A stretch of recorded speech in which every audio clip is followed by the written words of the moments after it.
어느 사형제가 내기 골프를 막 했대요. 근데 정말 죽기 살기로 치는 거예요. 그래서 왜 이렇게 치열하게 치냐고 누가 물어봤더니 내기 해가지고 진 사람이 부모님을 모시기로 했기 때문에 이렇게 한다고. 물론 뭐 사실은 얘기는 아니지만은 그냥 마냥 웃을 수만은 없는 얘기입니다. 제가 전에 교회에 있을 때 어느 한 시니어분이 저를 찾아오시더니 저한테 부탁을 하세요. 목사님, 효도를 잘하게 하는 설교를 해주세요. 근데 그 부탁을 받는데 여러 생각이 들더라고요. 오직 하면 이분이 이 부탁을 나한테 하실까? 얼마나 섭섭한 게 많으시면, 아니면 자녀들이 얼마나 뭘 잘 못하고 있으면 이런 설교 부탁까지 저한테 하실까? 이런 생각을 했습니다. 자, 근데 저는 십계명을 읽으면서 다시 한번 생각해 봤어요.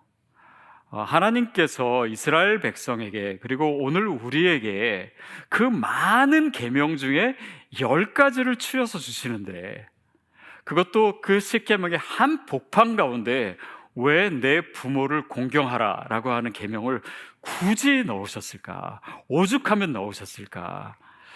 저는 이 본문을 묵상하면서 그 이유를 알게 됐습니다. 그리고 여러분과 함께 그것을 나누고 싶어요. 자, 내 부모를 공경하라 라고 나와 있습니다. 근데 여기서 공경이라고 하는 것은 히브리어로 카베드라고 하는 단어입니다. 이것은 우리의 몸의 내장 가운데 가장 무거운 간을 얘기해요. 이 말은 무슨 의미입니까? 부모 자체가 결코 우리에게 가벼운 존재가 아니다. 이 계명을 무겁게 여겨야 된다. 부모를 공경한다라고 하는 것은 그만큼 크리스천에게 있어서, 신앙인에게 있어서 중요한 거다라고 하는 것을 이 단어를 통해서 볼 수 있습니다. 더욱이 이 10계명의 1계명부터 4계명까지는 우리와 하나님과의 관계에서 필요한 계명이고, 또 5계명부터 10계명까지는 다른 사람과의 관계에서 필요한 계명이지 않습니까? 근데 5계명은 이 한 가운데 있어요. 말하자면 하나님과의 관계와 다른 사람과의 관계에 매개가 되는 존재가 누구냐? 부모라는 것입니다. 그래서 이 위치 자체가 의미 있고, 보십시오. 부모라고 하는 존재는 우리가 태어나서 내 스스로 내가 살게 된 것이 아니구나, 내 스스로 내 생명을 얻게 된 것이 아니구나라는 것을 가르쳐주는 마치 상징과 같은 존재입니다. 더욱이 우리가 태어나면요, 인간만큼 의존적인 존재가 없어요. 그냥 가만 놔두면 죽을 수밖에 없는. 그래서 내가 살아가는 것, 나의 생존 자체, 생명 자체가 누군가의 선물과 같은 은혜로 된 것이구나. 또 태어났는데 내가 아무것도 안 했는데 나를 이미 사랑해줘요. 내가 이미 사랑받고 있어요. 나를 먹여주고 재워주고 기저귀도 갈아주고. 그러니까 부모라고 하는 존재는 내 인생이, 내 삶과 생명 자체가 하나님의 은혜임을 보여주는 너무나 분명한 증거입니다. 그래서 부모를 공경하라라고 하는 것은요, 단지 윤리가 아닙니다. 단지 철학이 아니에요. 이것은 굉장히 영적인 것입니다. 그래서 이런 의미를 생각하면서 우리가 십계명을 생각했으면 좋겠어요. 자, 우리가 하나님과의 관계 속에서 하나님을 예배하고 하나님을 사랑하고 그분이 나를 사랑하시는 것을 알고, 자, 이것을 우리가 무에서부터 배우는 것이 아닙니다. 사실은 부모와의 관계 속에서 그것을 배워요. 신앙을 배웁니다. 다른 사람을 어떻게 대하고, 어떻게 배려하고, 어떻게 위하고, 도와주고, 희생하고, 누구한테 배웁니까? 우리가 다 일일이 기억하지 못할지라도 부모로부터 배우는 거예요. 더욱이 부모 자체는 결코 가벼운 존재가 아니고, 나아가서 우리의 삶의 다양한 차원에서 부모와의 관계는 너무나 중요합니다. 나의 관계에 있어서도, 나의 정서에 있어서도, 나의 육체적인 건강에 있어서도, 내가 살아가는 모든 분야에서 지대한 영향을 미치는 것이 바로 부모님과의 관계예요. 더욱이 오늘 말씀은 내가 삶에서 누려야 될 은혜, 축복, 하나님이 나의 삶에 예비하신 그런 풍성하고 아름다운 계획, 그것이 오늘 내가 부모를 어떻게 공경하는 것과 연관되어 있다라고 하는 차원에서 부모를 공경하는 것은 또한 우리에게 너무나 중요합니다. 자, 어떤 내용이냐면 그 내용을 보겠습니다. 내 부모를 공경하라. 그리하면 내 하나님 여호와가 내게 준 땅에서 내 생명이 길리라. 10계명 중에 이 5계명은요 좀 특별합니다. 왜냐하면 어떤 명령이 주어지고 그 뒤에 그 명령을 지켰을 때의 어떤 혜택이 붙어 있어요. 다른 계명에는 없습니다. 물론 2계명이 끝난 다음에 이런 내용이 있어요. 뭐 너의 자손을 1000대까지 뭐 하나님의 은혜를 주겠다. 뭐 이런 내용이 있는데 이것은 어떤 특정한 계명이 아니라 나를 사랑하고 내 계명을 지키는 자들을 그 자녀까지 축복하겠다라고 하는 맥락에서 어떤 일반적인 축복을 얘기한 것입니다. 근데 5계명은 달라요. 내 부모에게 공경하라. 그리하면 내가 내 땅에서 내게 너에게 주는 땅에서 내 생명이 길리라. 다시 말하면 땅 얘기가 나와요. 그러니까 공간의 의미입니다. 또 내 생명이 길리라, 시간적인 의미예요. 여러분, 우리가 살아가는 모든 것이 이 시간과 공간 가운데 있습니다. 다시 말하면 그 구약 시대에 있어서 장수라고 하는 것도 가장 큰 축복이었고, 다시 말하면 이 모든 우리의 삶에 있는 축복들을 이렇게 농축시켜가지고 이 모든 차원에서 내가 너에게 복을 줄 거야 라고 하는 것을 이 계명에 아예 붙여놓은 거예요. 그래서 이 계명 얘기가 나올 때마다 이 얘기가 반복됩니다. 신명기 5장에도 10계명이 있다 그랬잖아요. 16절 말씀, 신명기 5장 16절 말씀 읽어볼까요? 시작.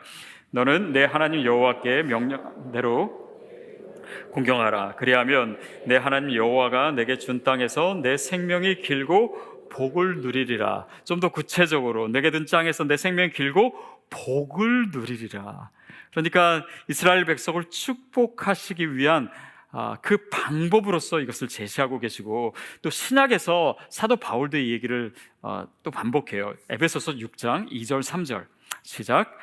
내 아버지와 어머니를 공경하라. 이것은 약속에 있는 첫 계명이니 이로써 내가 잘되고 땅에서 장수하리라. 자, 3번 모두 축복을 언급합니다. 마치 동전의 양면처럼 내가 내 부모를 공경하면 내가 너를 축복할 거야. 이것을 계속해서 예외 없이 얘기하고 있어요. 이것 자체가 굉장히 특별하고 또 중요한 의미가 아닌가 싶습니다. 자, 하나님께서요, 우리가 부모를 위해서 하는 그 모든 것에 대해 보상하신다, 기억하신다. 늙은 어머님을 끝까지 돌보고 있는 그 자녀의 모든 것을 다른 사람은 보지 못할지라도, 알아주지 못할지라도 하나님은 아신다. 나도 형편이 어렵지만 그 부모님을 끝까지 섬기고 도와드리고 사랑을 표현하는 것을 하나님께서 보고 계시고 그것에 대해서 내가 너에게 은혜를 선물로 줄 거야.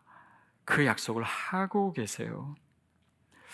자, 이것은요, 단지 우리가 부모님한테 잘하면 하나님께서 보상해 주셔 라고 하는 의미에 결코 머물지 않습니다. 부모를 공경하면 하나님께서 복을 주신다는 말은 하나님께서 나에게 예비하신 그 놀라운 은혜와 축복이 있는데 그 자리로 나아가는 마치 연골고리로서 우리에게 제시되고 있는 거예요. 내가 너를 축복할 거야. 내가 너에게 정말 아름다운 놀라운 계획들이 있는데 그것을 받을 수 있는 그릇이 바로 이거야. 너는 너에게 예비된 그 축복의 문을 열어야 되는데 그 문을 여는 행위가 바로 이거야 라고 하는 것을 가르쳐 주시는 듯해요. 물론 이렇게 부모에게 잘하라고 하면은 꼭 힘들어하는 며느리들이 있어요. 안 그래도 너무 효자인데 나나 좀 돌보지. 우리 남편은 부모님에게 너무 잘하고. 여러분, 근데 한번 조금 더 폭넓게 생각해 보면 정말 부모와의 좋은 관계가 있고 효도하고 있고 그 안에서 정서적으로든 관계적으로든 건강하게 자란 사람은요, 그렇게 편협하게 효도하지 않습니다. 그러니까 그 균형을 맞출 수 있는 모든 것까지 포함된 은혜와 복을 사실은 이 계명에서 얘기하고 있다. 저는 그렇게 생각이 들어요. 저는 제가 대학생일 때 저희 이제 아버지 사업이 갑자기 어려워져서 좀 좁은 집으로, 작은 집으로 이사한 적이 있었습니다.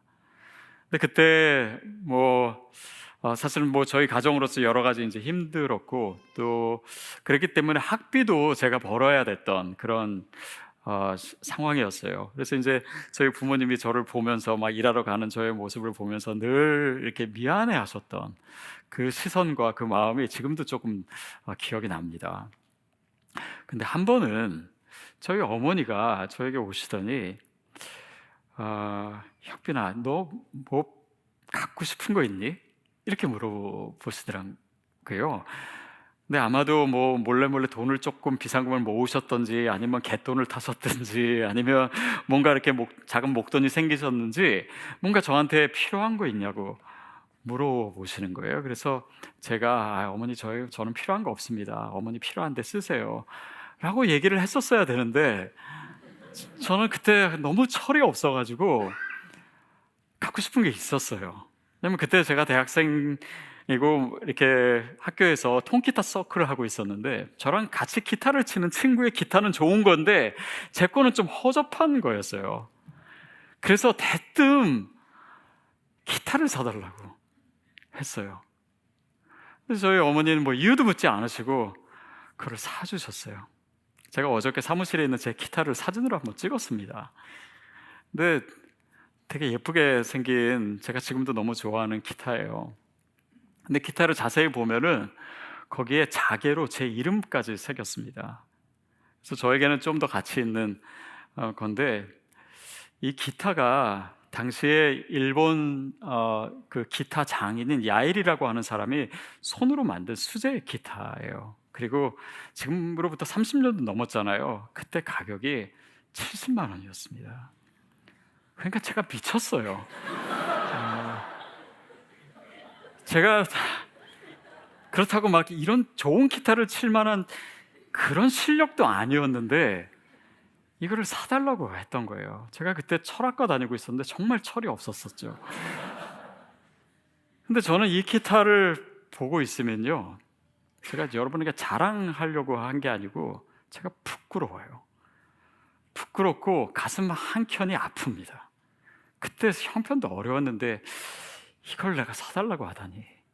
그리고 결국 그거를 제가 갖게 됐어요. 자, 근데요, 제가 좀 생각을 더 해봤어요.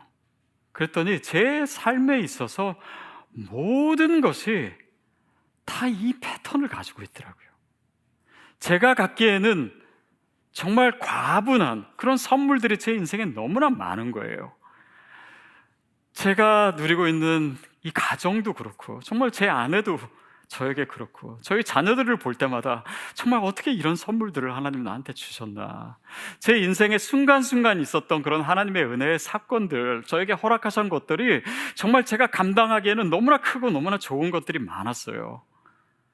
그리고 지금 섬기고 있는 시드 교회도 마찬가지고, 또 여러분이, 정말 여러분과 같은 성도님들 한 분 한 분이 저에게는 감당할 수 없는 은혜입니다. 근데 하나님께서 은혜를 주시고 제가 그것에 대해서 감사할 수 있는 마음, 또 이것이 정말 제가 받을 자격이 없는데 내가 누리고 있구나, 이 은혜를 대하는 저의 그런 마음, 또 이런 모든 것들이 정말 복음을 이해하는 데 있어서도, 하나님의 은혜를 깨닫는 데 있어서도 정말 저에게 주셨던 그런 많은 것들을 느끼는 이 감각이 어디서 왔을까를 생각해 보니 이 모든 것이 다 부모님으로부터 왔더라고요. 그 작은 하나하나의 경험들이 그것을 느낄 수 있는 감각을 준 것이 아닌가. 그래서 마치 이 부모님과의 관계, 부모님으로부터 받은 그런 사랑, 그들의 헌신, 그들의 희생, 이런 것들이 마치 프리즘처럼 제 삶의 모든 하나하나의 주변의 것들이 그 프리즘을 통과해서 저에게 은혜로 느껴지고, 그것이 통과해서 이것이 나에게 축복이구나, 이것이 내가 감당할 수 없는 것인데 하나님께서 정말 일방적으로 나에게 주신 것이구나, 이것이 저의 믿음이 됐구나, 이것이 나의 신앙이 됐구나 라고 하는 것을 느끼게 되었습니다. 그러니 부모님과의 관계, 또 그들을 섬길 수 있다는 것이 우리 삶에서 결코 가벼운 것이 아니라는 것을 더 깊이 느끼게 돼요.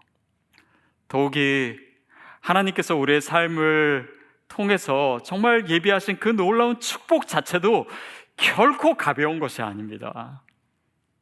그리고 그것을 통해서 내 삶에 있는 영향력들도 그 부모와의 관계 속에서 내가 느끼고 내가 경험하고 이런 것들이 내 구체적인 이 모든 관계 속에서 내 삶에서 어떤 영향을 갖고 있는지 우리 그것을 다 헤아릴 수도 없습니다. 가볍지 않은 거예요. 무거운 것입니다. 그래서요, 여러분, 이것이 우리 삶의 기반이에요. 이것이 우리의 삶을 지탱하고 있는 토대입니다. 그러니 얼마나 중요합니까? 이것을 통해서 하나님께서 나를 축복하시겠다. 오늘 본문 말씀은 십계명은 그것을 또 명확하게 하고 있어요. 그래서 한번 생각해 보세요. 내 삶에 정말 하나님이 예비하시고 주실 것 같은 그 축복이 어딘가에서 막혀 있다면, 그러면 제일 먼저 우리가 점검해야 될 것이 나와 부모님과의 관계가 아닐까? 내가 정말 하나님이 원하시는 만큼 내가 부모님을 정말 공경하고 있는가? 내가 그들을 섬기고 있는가? 내가 그것을 무겁게 받아들이고 있는가? 그것을 점검하고 또 하나님께서 그 물꼬를 열어주시기를 저는 진심으로 축복합니다. 어쩌면 정말 좋은 부모님 만나서 자연스럽게 부모님 존경하고 또 뭐 그렇게 해서 공경하고 그런 분도 있을 수 있어요. 그러나 저는 훨씬 더 많은 가정에서요, 그런 상황이 아니었다라고 생각이 들어요. 더욱이 우리는 유교 문화에서 자라고 좀 더 지나칠 정도로의 어떤 가부장 문화 속에서 자랐기 때문에 가정마다 부모로 인한 상처들이 사실은 굉장히 많습니다. 그러나 그럼에도 불구하고 하나님께서 우리에게 이 축복을 주기를 원하신다는 건 뭐냐면, 우리가 그런 부모님마저 이해하고 용납하고 사랑하는 과정이 우리의 삶에 반드시 필요하다, 그것을 말씀하시는 것이 아닐까요? 그리고 그것을 위해서 하나님께서 우리 삶에 뭔가를 행하시고 있지 않을까 생각하게 됩니다. 자, 그래서 어쩌면 만약에 우리가 그런 부모님과의 관계 가운데 있지 못하다면 그 문제를 내 삶에서 주님께서 어떤 도전과 어떤 도움과 어떤 손길로 인도하실지, 그것에 대해서 우리가 영적인 눈을 열게 되기를 바라고요. 또 한편으로는 내가 누군가를 도울 수 있지 않을까? 정말 부모님과의 그런 어려운 관계 가운데 부모님을 이해하지 못하고 또 그런 원망과 미움 가운데 있는 자에게 내가 그에게 그 관계를 회복하게 할 수 있는 무언가의 역할이 나에게 주어지지 않았을까? 그것도 또한 생각해 볼 수 있으면 좋겠어요. 영국이 낳은 말하자면 문호 중에 우리가 잘 알고 있는 사람 중에 셰익스피어가 있고, 그 셰익스피어만큼이나 유명한 영국의 자랑이 되는 사람이 찰스 디킨스입니다. 근데 찰스 디킨스의 작품 중에 자기의 자전적인, 그러니까 자기의 인생의 이야기를 넣어가지고 지은 소설이 있어요. 마치 디킨스는 나의 아들과도 같다라고 평가하는 이 작품의 제목이 뭐냐면 데이비 카퍼필드입니다. 데이비 카퍼필드 하면은 누가 생각납니까? 우리는 마술사 생각하죠. 근데 그 마술사는 사실은 이름이 다른 게 있는데 이 유명한 소설의 이름을 따가지고 자기 이름을 가명으로 한 것이고 바로 이 소설에서 유래하죠. 근데 여기에 이제 그 데이비 커퍼필드의 인생이 나오는데, 이게 말하자면 찰스 디킨스의 자신의 인생이에요. 그 데이빗은 영국의 한 중산층 가정에서 태어났습니다. 근데 아버지가 굉장히 이른 나이에 먼저 세상을 떠나요. 그러니까 엄마랑 같이 살게 됩니다. 근데 엄마와의 자연스럽게 되게 밀착 관계 속에서 자라게 되죠. 근데 엄마도 이렇게 혼자서 싱글맘으로서 아이 키우는 것이 늘 힘든 일이었고, 그러다가 어느 남자를 알게 되고 그래서 재혼을 하게 돼요. 그러니까 그때 이 데이빗은 큰 상처를 받았습니다. 자신밖에 모른다고 생각했던 엄마가 이제 다른 남자를 사랑하게 되니까 배신감마저 들었던 것 같아요. 근데 그렇게 해서 새 아버지, 의붓 아버지가 된 사람이 이 데이빗을 가혹하게 학대를 합니다. 그러니까 어린 나이에 그것이 너무나 힘들었고, 그러다 보니까 그런 결정을 한 엄마가 너무나 원망스럽고, 아버지가 나를 그렇게 가혹하게 확대하는데 자신을 보호해주지 않는 그 엄마에 대한 미움이 그 마음에 깊이 상처로 자리 잡게 됐어요. 그리고 나서 데이빗이 10살 되던 해에 그 엄마마저 세상을 떠납니다. 그러니까 더 이상 정말 너무나 힘든 상황이 계속돼가지고 결국은 집을 떠나지요. 그렇게 해서 그런 원망과 상처와 미움이 이 데이빗 커퍼필드의 삶에 굉장히 많은 영향을 미치게 됩니다. 그래서 자신감도 떨어지고 자존감도 굉장히 약해지고 다른 사람들을 이렇게 신뢰하지 못하는 그런 성격도 생기게 되고, 그러다 보니까 더 외로워지고 감정적인 깊은 고통과 또 외로움 속에서 청소년기를 보내게 돼요. 자, 근데 그것이 이야기의 끝이 아닌 것은 그의 주변에 사람들이 그로 하여금 그런 상처와 미움으로부터 벗어날 수 있도록 굉장히 중요한 역할을 해주는 사람들이 있습니다. 그래서 결국 그들 때문에 자신감을 얻게 돼가지고 나중에 정말 유명한 소설가가 되기도 하고 자신감도 얻고, 또 이렇게 정말 사랑하는 여인도 만나게 되고 건강한 가정도 꾸미게 되고, 그리고 다른 사람과 아주 깊은 친밀한 유대감을 갖게 되는 그런 인생의 전반에 있어서 굉장히 후반전은 너무나 좋았던 것 같아요. 근데 그 중에 정말 중요한 역할을 했던 여인이 있었는데, 이 데이빗 커퍼필드가 어려서부터 그의 보모였던 페가티라고 하는 여인이 있었습니다. 근데 이 여인은 끊임없이 데이빗을 믿어주고 또 지지해주고 사랑해주고 그의 평생 동안 그의 옆에서 그렇게 자신감을 불어주고, 그래서 자신 어머니로 인해서 왜곡되었던 여성상이 바로 이 여인 때문에 회복되었다, 이렇게 얘기할 정도로 그렇게 하면서 자신이 이해하지 못했던 그 어머니에 대한 원망이 조금씩 해결되었던 거예요. 그리고 그 여인이 그렇게 많이 도와주고 결국은 그럴 수밖에 없었던 그 어머니의 한계 상황을 이해하게 되고, 그리고 그 어머니를 용납하게 되고 그 어머니를 사랑하게 된 그 이야기가 나와 있어요. 다시 말하면 이 소설은요, 이 데이빗이 계속해서 그 아픔과 고통 가운데서 이제 회복되는 그 과정에, 그러니까 그 삶이 정말 더 행복해지고 또 명예도 얻고 그런 모든 과정에 그 어머니와의 그런 깨어졌던 관계, 물론 돌아가셨지만 그것이 회복되는 것이 병렬되어서 나와 있습니다.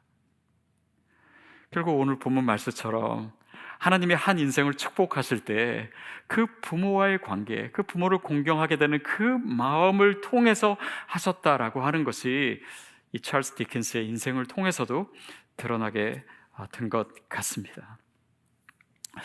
여러분 보십시오. 어머니는 일찍 돌아가셨어요. 그래서 뭔가 이 데이빗으로서 할 수 있는 일이 없다라고 생각했을 수 있습니다. 그러나 하나님께서는 뭔가를 하고 계세요.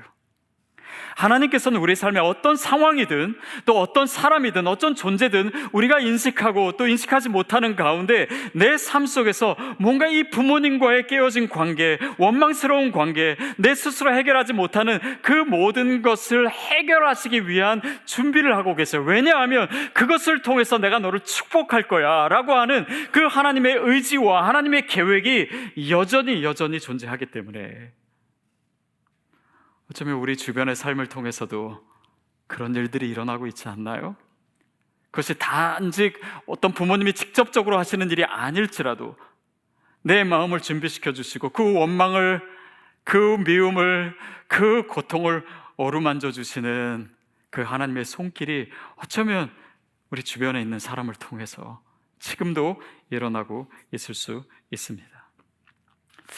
어떤 사람은 실제로 부모님과 좋은 관계를 가지고 직접적으로, 그래서 정말 이 축복의 통로가 되기도 해요. 그런데 어떤 사람은 그렇지 않지만 다른 방법으로 하나님의 보이지 않는 손길을 통해서 나를 준비시켜 주시고 내 마음을 누그러뜨려 주시고 나로 하여금 다시 자신감을 갖게 하시고 내가 제일 용납하지 못했던 그분들을 용납할 수 있는 힘과 믿음과 용기와 사랑을 하나님 지금도 저와 여러분에게 허락하고 계십니다. 그것을 믿음의 눈으로 볼 수 있게 되기를 바라요. 저는 오늘 설교를 들으시는 분 중에 데이비드 커프필드보다도 훨씬 더 부모를 용납하기에 어려운 기억과 상황 가운데 계시는 분이 계시지 않을까 싶습니다. 어떤 분들은 부모님 얘기만 해도 너무 힘든 분이 있을 거예요. 등에서 식은땀이 흐를 정도로 다시 기억하고 싶지 않은 그런 관계 가운데 계신 분도 있을 겁니다. 저는 사실은 용서에 대한 설교를 많이 하지 않습니다. 이게 얼마나 힘든 거라는 것을 잘 알고 있기 때문에. 그리고 이거는 우리의 의지나 우리의 감정으로 할 수 있는 것이 아니기 때문에. 그러나 하나님이 말씀하시는 것이 너무나 분명할 때는 우리가 이 말씀에 대해서 순종해야 되겠기에 여러분에게 또 말씀드려요. 여러분, 이것은 단지 내 힘으로 하는 건 아닙니다. 그리고 억지로 할 수 있고 누가 강요해서 할 수 있고 그럴 수 있는 종류의 것이 아닙니다. 그러나 하나님께서 도와주세요. 하나님께서 그 일을 하고 싶어 하세요. 하나님께서 나를 축복하시기를 원하세요. 그러나 거기서 막혀 있는 것이 너무나 안타깝기 때문에 하나님은 어쩌면 오래전부터 그 일을 준비하고 계신지도 모르겠습니다. 어쩌면 이미 돌아가신 부모님도 그분들을 이해하고 용납할 수 있어요. 하나님께서는 하실 수 있습니다. 그것은요, 어쩌면 내가 지금 그걸 한들, 내가 그 부모님을 용납한들 무슨 차이가 있겠는가? 아니요. 오늘 우리의 용납과 용서가요, 과거를 바꿀 수가 있습니다. 사람들은 이 과거의 영향을 받는다고 생각하고 지금까지 심리학도 많은 것을 그렇게 얘기해요. 그러나 오늘 내가 어떤 믿음의 반응을 보일 수 있는가가요, 우리의 과거를 바꿀 수 있습니다. 또한 과거뿐만 아니라 우리의 미래를 바꿀 수가 있어요. 하나님이 우리에게 주시고자 하시는 그 놀라운 축복의 자리로 오늘 우리의 반응이 그 문을 열게 할 수 있습니다.